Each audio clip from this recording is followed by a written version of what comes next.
ప్రధాని మోడీ నేడు ఏపీకి రానున్నారు. రాజధాని అమరావతి పునఃప్రారంభ పనులకు శ్రీకారం చుట్టనున్నారు. ఇకగా 18 ప్రాజెక్టులకు శంకుస్థాపన చేయనున్నారు. ప్రధానంగా పునర్నిర్మాణ పనులను ప్రతిబింబించేలా పైలను ఆవిష్కరించనున్నారు.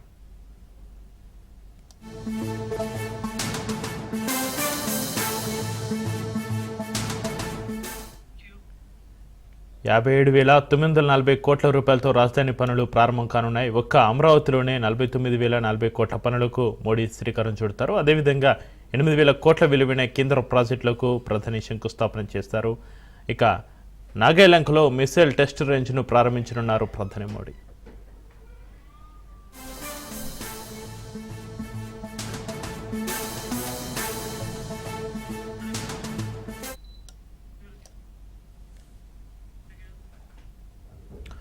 రాజధాని అమరావతి పునఃప్రారంభానికి సూచిక పైలైన్ ఆవిష్కరణ కార్యక్రమం జరగనుంది. ఇక ఈ రీలాంచ్ కార్యక్రమానికి 5 లక్షల మంది హాజరయ్యేలా ఏర్పాట్లు కూడా పూర్తి చేశారు. రాష్ట్ర నలుమూల నుంచి 8 మార్గాల ద్వారా రాజధానికి చేరుకునేలా రోడ్డు మ్యాప్ రెడీ చేశారు. సభకు వచ్చిన వారి కోసం 11 చోట్ల విశాలమైన పార్కింగ్ ప్రాంతాలు ఏర్పాటు చేసింది ప్రభుత్వం.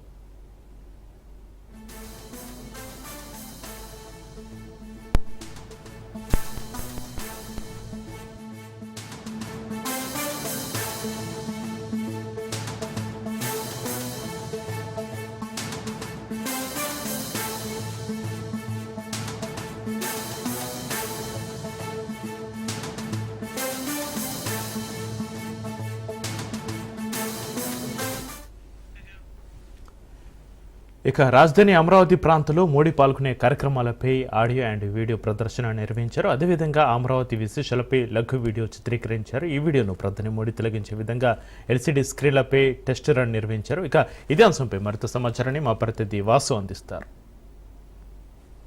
సభకు నేటి నుంచి కూడా మాకు లైవ్ కూడా ఏర్పాటు చేసుకున్నారు. అయితే ఈ సభా ప్రాంతంలో ఎన్నెన్ని ప్రాజెక్టులు ప్రారంభిస్తారు నరేంద్ర మోడీ, ఆయన ఏ సమయానికి వస్తారు, దీనిపైనే ప్రధానంగా ఇక్కడ డెమో కూడా ఏర్పాటు చేయడం కూడా జరిగింది. ఈ డెమోలో భాగంగా 3 గంటల 20 నిమిషాలకు నరేంద్ర మోడీ ఇక్కడికి చేరుకుంటారు. 3 గంటల 30 నిమిషాల నుంచి 4 గంటల 45 నిమిషాల వరకు అమరావతి పనులు పునఃప్రారంభంగా చేసే పరిస్థితి కూడా మనకి కనిపిస్తుంది. అలాగే ప్రజా రాజధాని అమరావతిని చూసుకుంటే కనుక ఇక్కడి నుంచే పలు అభివృద్ధి కార్యక్రమాలకు శంకుస్థాపన చేయనున్నారు. దీంతో పాటుగా 14 మంది ఇదే వేదిక పైన ఆహ్వానం కానున్నారు. తొలుతగా 49,000 కోట్ల విలువైన పనులను నరేంద్ర మోడీ ప్రారంభించనున్నారు. నరేంద్ర మోడీ ఏర్పాటు చేయబోయే ఈ సభకి ప్రధానంగా ఇక్కడికి చాలా మంది చూడటానికి విచ్చేయడం కూడా జరిగింది. అమ్మ, ఎలా ఉంది మీకు? చాలా సంవత్సరాల తర్వాత కూడా నరేంద్ర మోడీ ఈ ప్రాంతానికి వచ్చి ఇక్కడే సభ ఏర్పాటు చేయనున్నారు. ఇక్కడ రైతుల కళ నెరవేరింది, ఎట్లా ఫీల్ అవుతుంది? రైతుల కళ నెరవేరింది. 5 సంవత్సరాల నుంచి ఇదే ప్రాంత రైతులు చాలా మంది పోరాటం చేశారు. మీలాంటి మహిళలు కూడా జైలుకి వెళ్ళి రావడం కూడా జరిగింది. ఇప్పుడు ఎలా ఉంది? వాళ్ళ కష్టం ఫలించిందండి. సంతోషంగా ఉందండి. చంద్రబాబు నాయుడు గారు ఇక్కడికి రావడం మేము చేసుకున్న అదృష్టం. ఎట్లా మీరు ఇక్కడ స్థానికంగా ఉన్నారండి? ఇక్కడ సమస్యలన్నీ కూడా గత 5 సంవత్సరాల నుంచి చూస్తున్నారు. ఎట్లా ఉంది? ఇక్కడ జరగడం ఎన్నో జన్మల పుణ్యం అండి. ఇది మోడీ ఈ ప్రభుత్వంలో జరగడం మేము ఊహించలేదు ఇలా జరిగిందని. ఎన్నో జన్మల పుణ్యం, మా అదృష్టంగా ఫీల్ అవుతున్నాం. ప్రధానంగా మనం చూస్తాం నరేంద్ర మోడీ ప్రారంభించబోయే సభ ఎలా జరుగుతుంది, దీనికి టెక్నికల్ గా ఏమేంటి, నరేంద్ర మోడీ ఎటువంటి కార్యక్రమాలని ప్రారంభిస్తారు, దీంతో పాటుగా నరేంద్ర మోడీ ఎటువంటి ప్రాజెక్టులకు రూపకల్పన చేయనున్నారు, వీటన్నిటిపైన కూడా ప్రధానంగా ఇక్కడ ఏర్పాటు చేసే పరిస్థితి కూడా కనిపిస్తుంది. అలాగే శాశ్వత సచివాలయం, రోడ్ల అభివృద్ధి, అలాగే దీనికి సంబంధించిన సముదాయాలు కూడా ఏర్పాటు చేస్తారు. నాగాలంకలోని మిసైల్ టెస్ట్ రేంజ్ ఈ మోడీ శంకుస్థాపన చేస్తారు. దీంతో పాటుగా విశాఖ యూనిట్ మాల్కు శంకుస్థాపన ఇక్కడ చేస్తారు. విజయవాడ కాజీపేట, విజయవాడ 3వ లైన్ ప్రారంభం, గుంటూరు గుంతకల్ డబ్లింగ్ ప్రాజెక్టులు భాగంగా ప్రారంభోత్సవాలు ఏర్పాటు చేస్తారు. అంటే రకరకాలైన పనులకు ఇక్కడి నుంచి నరేంద్ర మోడీ ప్రారంభం చేయనున్నారు.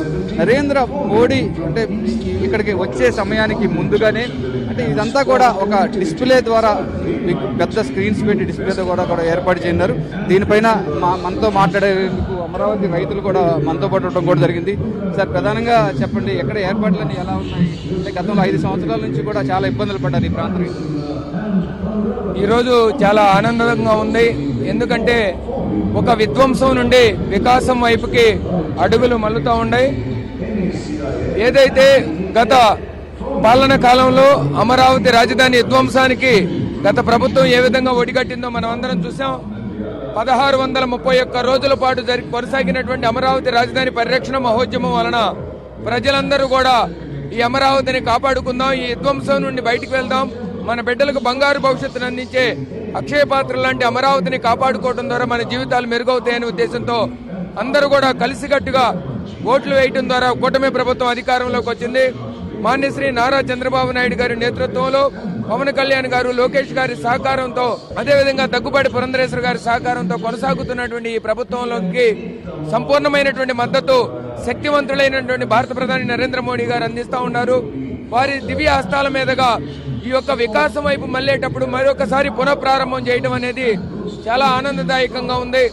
ఈ సందర్భంగా భారత ప్రధాని నరేంద్ర మోదీ గారు దాదాపు 1,00,000 కోట్ల రూపాయల అభివృద్ధి పనులకి అమరావతి వేదికగా శంకుస్థాపన ప్రారంభ కార్యక్రమాలు జరుగుతూ ఉన్నాయంటే ఇది ఈ రాష్ట్రానికి మంచి రోజులు వచ్చినాయి. తప్పకుండా మన బిడ్డలకు బంగారు భవిష్యత్తును అందించడానికి భారత ప్రధాని నరేంద్ర మోడీ గారు, అదేవిధంగా మాన్యశ్రీ నారా చంద్రబాబు నాయుడు గారు కంకణం కట్టుకున్నట్టుగా మనకి కనపడతా ఉంది. రైతులకు గతంలో అనుభవించినటువంటి వేదనల నుంచి, మానసిక వేదనల నుంచి నిజమైనటువంటి ఫలితం ఇప్పుడు కనబడతా ఉంది. అదేవిధంగా 272 మంది అమరావతి అమరవీరుల యొక్క త్యాగ ఫలితాన్ని ఈరోజు నిదర్శనంగా ఈ అమరావతి అంతర్జాతీయ స్థాయి నగరంగా రూపొందించుకోవడానికి వడివడిగా భారత ప్రధాని నరేంద్ర మోడీ గారి చేతుల మీదుగా పునఃప్రారంభం అవుతుంది. నిజంగా ఇది పండగ వాతావరణం.